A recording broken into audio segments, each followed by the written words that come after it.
to be first thing before I fucking do or say anything. This fucking piece of paper has been a fucking piece of shit nightmare.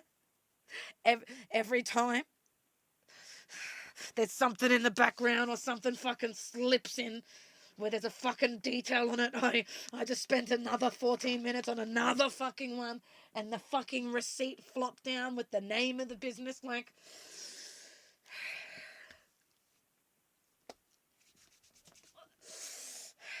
you've seen the fucking report.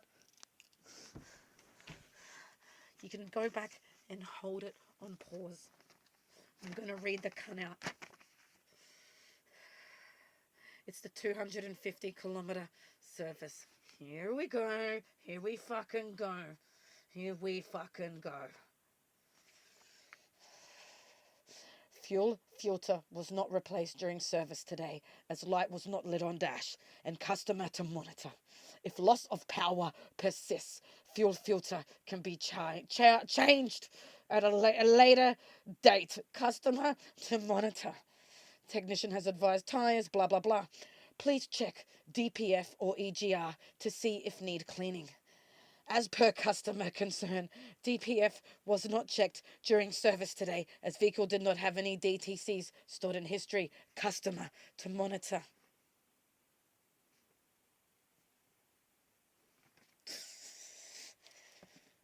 I was like this back then in the high fight or flight where you're not sleeping and you're losing everything I am doing now and where I'm at.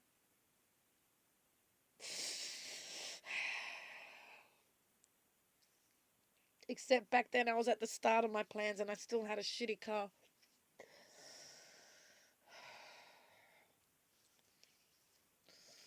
When you don't have a brain, it makes you desperate. It makes you not see. It makes you just believe anyone. And to have them now in a text telling me the car was perfect with no, in capital letters, defects. Just the brakes, just the tires, as pointed out on the report.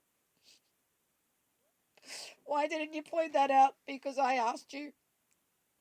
I told you I was in hardship. I told you that I was going to get the tires from my super on hardship. I told you that that car was everything, and you knew for 6 months that I was paying it. The first thing I would do every pension, would wake up, first thing is open my eyes and pay that.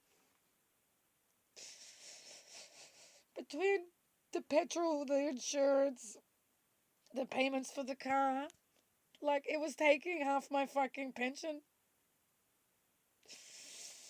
I treated that like a fucking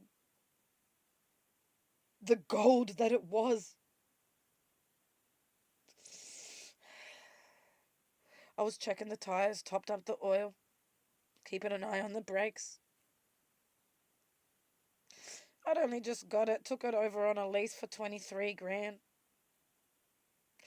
Even when I was told, my car plus 2 grand, I said, because this is who I am, how about I give you an extra 500 because mine's due for a service and I didn't do it yet. Like,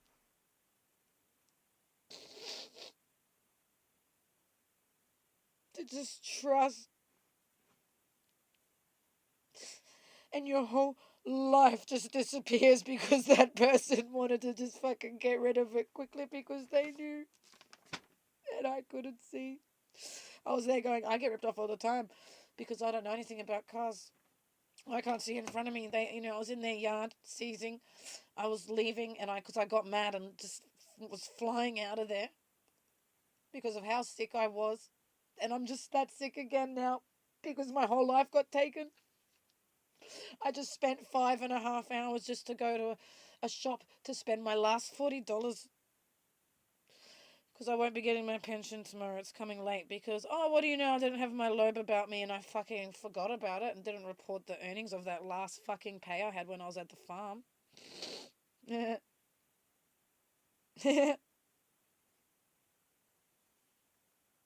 And then, you get this, I go to the shop. I get like 40 minutes into the mish and I'm like, fuck. I forgot my fucking bank card. But I'd left Sadie in the van. I'd gotten up super early because I was like, if I go without her, because she's so scared on the highway, I can dart out now while she's still asleep, make it when the shop opens, because they open early. You know, I'll be able to still come back in and get a ride. There'll be peak hour traffic. No.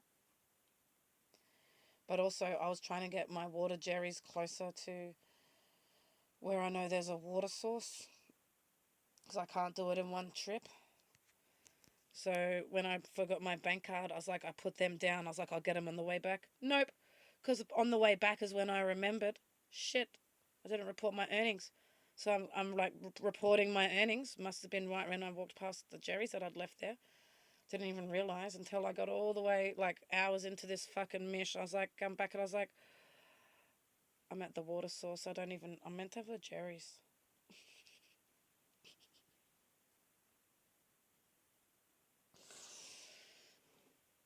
And I ended up taking Sadie with me because after I had already left and come back, and it was already like, I don't even know how long, like for like an hour and a half or something.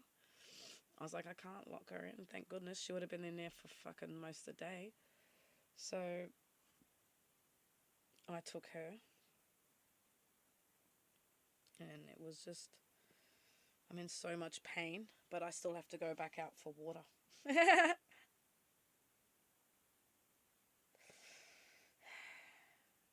This is what having no brain does.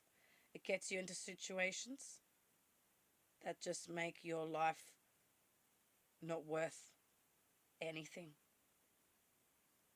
And it's like my pets are my only reason to get up now. And if I can't take care of myself, I have to do what's right by them because I'm spiraling quickly.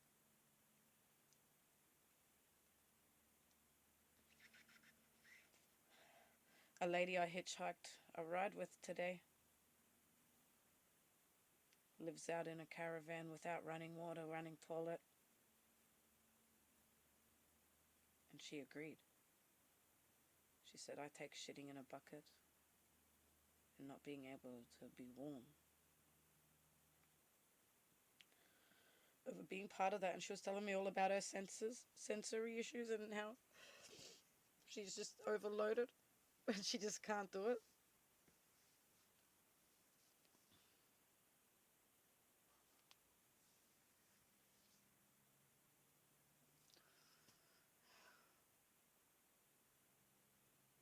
The point of no return.